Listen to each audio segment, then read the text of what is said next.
Chandel study material. I'm Arpan Chandel and we have started the lecture series of biology class 9th and 10th.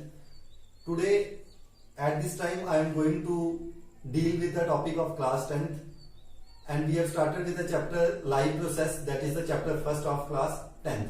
तो जैसे कि आप सभी को पता है कि हमने अपनी लेक्चर सीरीज में क्लास 10th के पहले चैप्टर के साथ डील कर रहे थे। यहाँ पे हम लाइव प्रोसेस को डील कर रहे थे और लाइव प्रोसेस में कुछ इंपॉर्टेंट क्वेश्चंस को हम कर चुके थे। यहाँ पे हमने लाइव प्रोसेस की introduction, nutrition and its types, कैसे जो टाइप्स होती है न्यूट्रिशन की, ऑटोट्रॉप्स और हेटेरोट्रॉप्स, वहां पे ऑटोट्रॉप्स किस तरह से अपना खाना बनाते हैं, किस तरह से गैसेस एक्सचेंज होती है उनमें, और फिर हमने लास्ट लेक्चर में ये देखा था कि जो होलोजोइक न्यूट्रिशन होती है जिसमें कि ह्यूमन बींग्स आते हैं उनमें कितने स्टेप्स होते थे।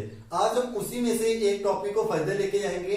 जैसे कि मैंने आपको पिछली बार बताया होगा लेक्चर सीरीज के लास्ट में वीडियो में कि हम डील करेंगे हायर ऑर्गेनिजम्स के साथ, पर हायर ऑर्गेनिजम्स के साथ डील करने से पहले उसमें हम एक छोटा सा सिंपल सा टॉपिक है जो हम हर टॉपिक के पहले करेंगे और उसी टॉपिक के साथ आज हम जहां पे डील करने वाले हैं वो हमारा टॉपिक कौन सा होगा, that is nutrition in lower organisms. आज के टॉपिक में हम देखेंगे कि जो न्यूट्रिशन होती है वो लोअर ऑर्गेनिजम्स में, लोअर ऑर्गेनिजम्स मींस कि जो यूनिसेलुलर ऑर्गेनिजम्स होते हैं उनमें खाना खाने का तरीका किस तरह से परफॉर्म होता है। जैसे हम अगर हायर ऑर्गेनिजम्स की बात करें, हायर ऑर्गेनिजम्स में हम बोलते हैं कि उनके पास क्या होता है, एक पूरा वेल डेवलप्ड डाइजेस्टिव सिस्टम होता है। रेस्पिरेशन की बात करेंगे तो रेस्पिरेटरी सिस्टम होगा, सर्कुलेशन की बात करेंगे तो सर्कुलेटरी सिस्टम होगा और मूवल की बात करेंगे तो एक्सक्रीटरी सिस्टम उनके पास क्या होता है, प्रेजेंट होता है। पर लोअर ऑर्गेनिज्म में ये केस थोड़ा सा क्या होता है, अलग चला जाता है। तो आज हम उसी टॉपिक के साथ डील करेंगे। तो हमारा टॉपिक क्या आ गया, हमारा टॉपिक आएगा न्यूट्रिशन इन लोअर ऑर्गेनिजम्स। और न्यूट्रिशन इन लोअर ऑर्गेनिजम्स में हम डील करेंगे किसकी एग्जांपल के साथ, we will deal with the example of amoeba. हमने अमीबा की एग्जांपल लेके क्यों समझा रहा हूं आपको, क्योंकि आपने अमीबा क्लास 9th में भी किया होगा। जब क्लास 9th में आपने फर्स्ट चैप्टर पढ़ा होगा फंडामेंटल यूनिट ऑफ लाइफ, तो फंडामेंटल यूनिट ऑफ लाइफ में पहला क्वेश्चन हमारा एक्सरसाइज का यही बनता था, how does amoeba obtain in food. तो उसी टॉपिक के साथ आज हम आगे मूव करेंगे। अगर हम अमीबा की बात करें, कुछ जनरल कैरेक्टरिस्टिक्स एक दो देख लेते हैं। अमीबा की बात करें तो अमीबा क्या होता है, amoeba is holozoic and omnivorous in nature. मतलब कि अमीबा क्या होता है, होलोजोइक और ओमनीवोरस है, मतलब ये प्लांट्स को भी खा लेता है और ये क्या करता है, रेडीमेड फूड के ऊपर भी डिपेंड करता है। सेकंड, ये किसके ऊपर फीड करता है, it feeds upon small micro organisms. ये छोटे छोटे माइक्रो ऑर्गेनिजम्स के ऊपर क्या करता है, डिपेंड करता है। अब छोटे छोटे माइक्रो ऑर्गेनिजम्स के ऊपर डिपेंड करता है। वो जो छोटे छोटे माइक्रो ऑर्गेनिजम्स होते हैं वो कौन कौन से होते हैं, जैसे उसमें क्या आ जाते हैं, पैरामीशियम, एल्गे और डेड डिकेइंग मैटर। तो ये कुछ जनरल फीचर्स थे अमीबा के बारे में जो हमने देखे कि अमीबा होलोजोइक और ओमनीवोरस होता है नेचर में। अमीबा किन के ऊपर फीड करता है, अमीबा स्मॉल माइक्रो ऑर्गेनिजम्स के ऊपर फीड करता है, जैसे पैरामीशियम, एल्गे या dead and decaying organic matter के ऊपर। अब हम इससे आगे चलेंगे तो हम देखेंगे मैकेनिज्म कि जो अमीबा का खाने का प्रोसीजर होता है वो सारा का सारा प्रोसीजर किस तरह से परफॉर्म होता है। तो जैसे कि हमने पिछले लेक्चर में देखा था कि होलोजोइक न्यूट्रिशन के 4 से 5 स्टेप्स होते हैं, उन्हीं स्टेप्स के साथ यहाँ पे डील करेंगे। तो it consist of following steps. इसमें क्या होगा, कुछ स्टेप्स के साथ हम डील करेंगे। It consist of following steps. Amoeba के न्यूट्रिशन के मैकेनिज्म में कुछ स्टेप्स आते हैं जिनके साथ हम डील करेंगे। सबसे पहला आपका स्टेप आएगा, दैट इज द इंजेक्शन। उसके बाद सेकेंड आपका आएगा, इंजेक्शन के बाद आएगा डाइजेशन। डाइजेशन के बाद थर्ड नंबर पे जो आपका टॉपिक आएगा वो आएगा आपका एब्जॉर्प्शन एंड एसिमिलेशन, को हम यहां पे इकट्ठा ही ले लेंगे, एब्जॉर्प्शन एंड एसिमिलेशन। और जो आपका फोर्थ टॉपिक आएगा यहाँ पे, फोर्थ स्टेप आएगा आपका न्यूट्रिशन के मैकेनिज्म में, that will be the egestion. अब हम इन चारों टॉपिक को यहाँ पे डील करेंगे और वहां से हम समझ लेंगे कि जो न्यूट्रिशन होती है वो लोअर ऑर्गेनिजम्स के ऊपर किस तरह से होती है। जैसे कि हमने अभी 5 स्टेप्स के बारे में देखा, तो हम इन 5 स्टेप्स के साथ डील करेंगे, इंजेशन, डाइजेशन, एब्जॉर्प्शन, एसिमिलेशन और इजेशन। और इन्हीं 5 स्टेप्स के साथ हमारी क्या होगी, nutrition in lower organisms complete हो जाएगी। तो ये हमारा सबसे पहला पॉइंट आएगा, वो कौन सा आएगा, दैट इज द इंजेशन। अब इंजेक्शन आप सभी ने पढ़ा होगा, मैंने आपको पिछले लेक्चर में पढ़ाया होगा। इंजेक्शन का मतलब क्या होता है, इनटेक ऑफ फूड मटेरियल्स। जिन्होंने उसके बारे में नहीं पढ़ा वो पहले उस वीडियो को देखें, वहां पे मैंने आपको 5 स्टेप्स बताए हुए हैं, एक्सप्लेन किए हुए हैं होलोजोइक न्यूट्रिशन में। तो उस वीडियो को पहले जरूर देखें, तभी आपको यहाँ के स्टेप्स क्या करेंगे, अच्छी तरह से समझ आएंगे। तो सबसे पहला स्टेप कौन सा था, इंजेक्शन। इंजेक्शन का मतलब क्या होता है, injection is the intake of food material. Injection का मतलब होता है कि बॉडी के अंदर खाने को लेना, that is intake of food materials. अब इतना तो हमें पता है कि इंजेक्शन का मतलब होता है इनटेक ऑफ फूड मटेरियल्स, पर अगर हम डील करें अमीबा के केस में, तो अमीबा ही होता है, amoeba has no mouth. Amoeba के पास माउथ प्रेजेंट नहीं होता है।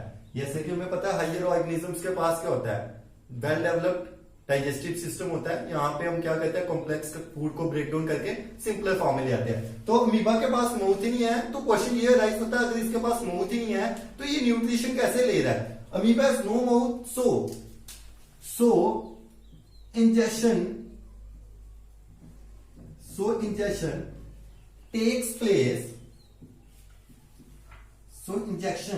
takes place through any part of the body,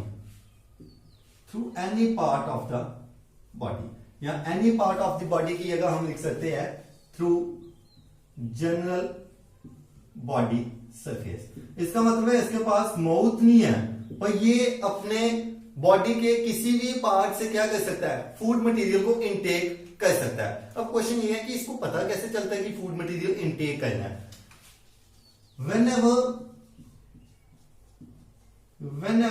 it reaches near the food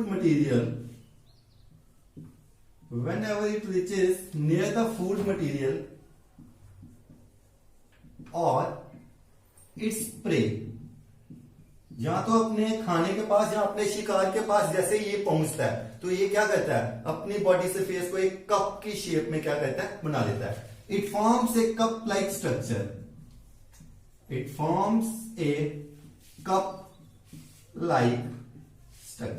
तो ये क्या करता है, कप की तरह स्ट्रक्चर बना लेता है, जिस कप लाइक स्ट्रक्चर को हम क्या बोलते हैं, and the cup like structure is known as pseudopodia.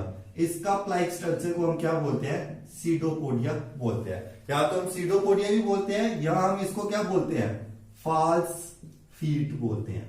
और जैसे ही खाना इस सीडोपोडिया कप शेप्ड स्ट्रक्चर में चला जाता है, उसके बाद ये जो खाना होता है ये वाटर के साथ कहां पे मूव करके चला जाता है, इसकी बॉडी में मूव कर जाता है।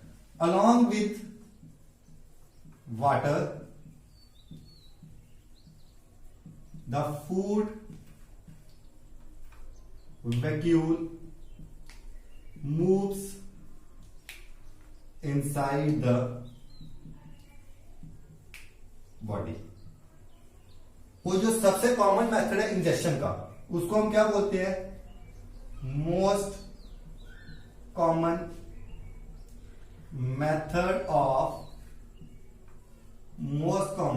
Method of ingestion is सर्कमवेलेशन।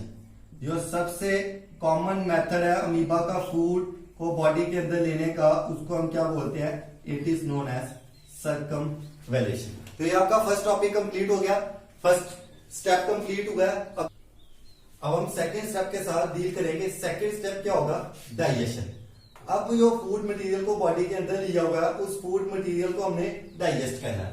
तो अमीबा की बॉडी में क्या होता है, इन द साइटोप्लाज्म, अमीबा की बॉडी में जो साइटोप्लाज्म होता है, इस साइटोप्लाज्म में जैसे ही फूड वैक्यूल रीच करता है, इस साइटोप्लाज्म में जैसे ही फूड वैक्यूल रीच करता है, ये फूड वैक्यूल किसके साथ फ्यूज कर जाता है? ये फूड वैक्यूल फ्यूज करता है लाइसोसोम्स के साथ। और ये जो लाइसोसोम्स होते हैं, इन लाइसोसोम्स के पास क्या प्रेजेंट होते हैं? इन लाइसोसोम्स के पास डाइजेस्टिव जूसेस प्रेजेंट होते हैं। और ये जो डाइजेस्टिव जूसेस होते हैं, ये डाइजेस्टिव जूसेस का फंक्शन क्या होता है? ये डाइजेस्टिव जूसेस क्या करते हैं? ब्रेक डाउन करते हैं। ये डाइजेस्टिव जूसेस ब्रेक डाउन करते हैं किसको? Complex and indiffusible, complex and indiffusible materials, complex and indiffusible materials into simple and diffusible materials। ये जो डाइजेस्टिव जूसेस होते हैं, ये ब्रेक डाउन कर देते हैं कॉम्प्लेक्स एंड इनडिफ्यूजिबल मटेरियल्स को सिंपल और डिफ्यूजिबल मटेरियल्स। और ये जो डिफ्यूजिबल मटेरियल्स होते हैं, फिर इनकी क्या की जाती है? थर्ड स्टेप में इनकी क्या की जाएगी? थर्ड स्टेप में इनकी की जाएगी that is absorption and assimilation. Absorption and assimilation. अब ये जो सिंपल एंड डिफ्यूजिबल मटेरियल्स है, these simple and diffusible materials are transported by, इनको कौन ट्रांसपोर्ट करेगा? Are transported by cytoplasm to different, transported by cytoplasm to different parts of the body, to different parts of the body to provide energy. अलग अलग body parts में travel की जाएगी, absorption की जाएगी इनकी, वहां पे ये क्या करेंगे? एनर्जी को प्रोवाइड करेंगे। और उसके बाद लास्ट स्टेप आ जाएगा आपका egestion. As the food vacuole, जैसे ही वो खाना यूज हो गया, as the food vacuole gets, as the food vacuole gets used up and decreases. जैसे जैसे फूड वैक्यूल यूज होता जाएगा, ये क्या होता जाएगा? डिक्रीज होता जाएगा, ये कम होता जाएगा। और जैसे ये फूड वैक्यूल यूज हो गया, तो ये जो वेस्ट मटेरियल्स होंगी इनकी बॉडी से क्या हो जाएगी? रिमूवल हो जाएगी। So removal of waste materials, so removal of waste materials takes place. तो फिर वेस्ट मटेरियल्स की रिमूवल यहां से हो जाएगी। अब जैसे हमने किया कि इंजेक्शन में इनके पास माउथ में प्रेजेंट होता है, इसी तरह से अगर हम बात करेंगे इंजेक्शन में इनके पास एनस भी प्रेजेंट नहीं होता है। So no anus and removal takes place through general body surface again, and removal through general body surface. तो अगर हम थोड़ा सा डायग्राम से देख लें तो अमीबा की शेप क्या होती है? इरेगुलर शेप का होता है अमीबा। इसके अंदर क्या होता है? एक न्यूक्लियस प्रेजेंट होता है, बाकी सारा का सारा स्ट्रक्चर इसके अंदर कौन सा प्रेजेंट होता है? साइटोप्लाज्म का प्रेजेंट होता है। This is the cytoplasm, this is the nucleus and this is the membrane, that is the plasma membrane. और ये जो स्ट्रक्चर होता है, इस स्ट्रक्चर को, ये जो कप शेप्ड स्ट्रक्चर है, इस कप शेप्ड स्ट्रक्चर को हम क्या बोलते हैं? सीडोपोडिया बोलते हैं। तो जैसे ही इस सीडोपोडिया में खाना ट्रैप होता है, तो ये खाना बॉडी के अंदर जाता है। यहाँ पे लाइसोसोम्स प्रेजेंट होते हैं। इन लाइसोसोम्स के साथ स्ट्राइक करके ये ब्रेक डाउन हो जाता है। उसके बाद एब्जॉर्प्शन होती है पूरी बॉडी में। उसके बाद ये जो प्लाज्मा मेम्ब्रेन होती है, ये बिल्कुल फ्यू सेकंड्स के लिए ब्रेक डाउन होती है और वेस्ट मटेरियल की क्या हो जाती है? रिमूवल हो जाती है। तो आज के लेक्चर सीरीज में हमने देखा कि जो लोअर ऑर्गेनिजम्स में न्यूट्रिशन होती है वो किस तरह से होती है। तो अगर आपको ये लेक्चर अच्छा लगा तो लाइक, शेयर और सब्सक्राइब करें इसको, ताकि हम आने वाली वीडियोस में अगर किसी चीज की कमी हो रही है तो वो हमें कमेंट सेक्शन में बताएं, ताकि हम आने वाली वीडियोस में उस कमी को दूर करें। और अगर आप इसी तरह नेक्स्ट वीडियोस को पढ़ना चाहते हैं तो जरूर सब्सक्राइब करें, क्योंकि आपके सब्सक्राइब करने से हमें काफी अच्छी मोटिवेशन मिलती है। और नेक्स्ट टॉपिक में हम डील करेंगे nutrition higher organisms. Thanks and have a nice day.